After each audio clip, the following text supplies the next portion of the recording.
ছবিতে যে জায়গাটি দেখতে পাচ্ছেন ঠিক আমার পেছনে, এটাই ছিল ইরানের সর্বোচ্চ নেতা আয়াতুল্লাহ খামেনির নিজস্ব অফিস, দপ্তরিক কাজ চলতো এখানে।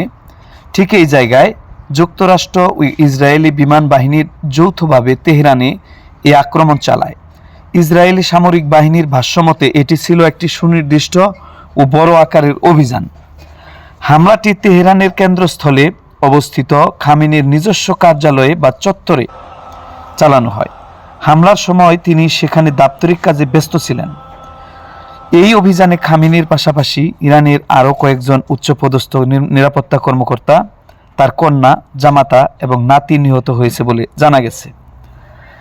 প্রাথমিকভাবে মার্কিন প্রেসিডেন্ট ডোনাল্ড ট্রাম্প এবং ইসরায়েলি প্রধানমন্ত্রী বেনিয়ামিন নেতানিয়াহু খামেনির মৃত্যুর খবর জানালেও পরবর্তীতে ইরানের রাষ্ট্রীয় টেলিভিশন IRIB এবং সংবাদ সংস্থা ফার্স আনুষ্ঠানিকভাবে তার মৃত্যুর খবর নিশ্চিত করেন।